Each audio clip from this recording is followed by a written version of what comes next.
राजस्थान के चित्तौड़गढ़ के एक गांव में कभी एक सुंदर और बूढ़ी रानी पद्मिनी अपने पति राजा रतन सिंह के साथ रहती थी। उस गांव के लोग अपनी रानी और राजा से बेपनाह मोहब्बत करते थे, क्योंकि दोनों अपने लोगों के लिए हमेशा समर्पित रहते थे। एक दिन दिल्ली का एक लालची और साम्राज्यवादी सुल्तान अलाउद्दीन खिलजी रानी पद्मिनी की सुंदरता के बारे में सुनता है। उसका दिल रानी के रूप को देखने के लिए मचलने लगता है। खिलजी के सिपाही उस गांव के आसपास फिर से लगते हैं, राजा और रानी पर नजर रखते हैं। एक दिन खिलजी अपनी सेना के साथ चित्तौड़गढ़ किले के पास पहुंचता है और राजा को संदेश भेजता है, मुझे सिर्फ रानी पद्मिनी का दर्शन चाहिए। अगर उन्होंने मुझे दर्शन नहीं दिया तो मैं तुम्हारा गांव तबाह कर दूंगा।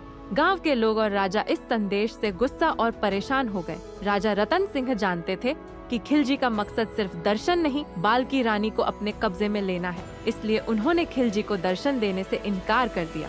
युद्ध का ऐलान खिलजी ने अपनी सेना के साथ चित्तौड़गढ़ पर हमला कर दिया। गांव के लोगों और राजा के सैनिकों ने अपना पूरा जोर लगाकर किले को बचाने की कोशिश की। युद्ध घंटों तक चलता रहा, लेकिन खिलजी की सेना बहुत बड़ी थी। राजा रत्न सिंह और उनके सैनिक अपने प्राण देकर भी किले का सम्मान बचाने की कोशिश करते रहे। जब रानी पद्मिनी को पता चला कि राजा शहीद हो गए हैं और खिलजी की सेना किले के अंदर घुस रही है, तब उन्हें एक बहादुर और दिल को हिला देने वाला फैसला लिया। अपने गांव की सभी महिलाओं को एक जगह बुलाया और कहा, हम अपने सम्मान के लिए जीते हैं और अपने सम्मान के लिए मरेंगे। खिलजी जैसे अत्याचारी के हाथ गिरना हमारे लिए मृत्यु से भी बड़ा पाप होगा। इसलिए हम सब अग्नि में समर्पित होके अपना सम्मान और अपने राजा की इज्जत बचाएंगे। किले के अंदर एक बड़ी अग्नि जलाई गई। रानी पद्मिनी और उनकी सभी सहेलियों ने अपने गहरे वस्त्र और गहने उतारकर अग्नि में समर्पित कर दिए। गांव के लोग रो रहे थे, लेकिन किसी ने उन्हें रोका नहीं, क्योंकि सब जानते थे कि रानी का फैसला उनका आखिरी सम्मान बचाने के लिए है।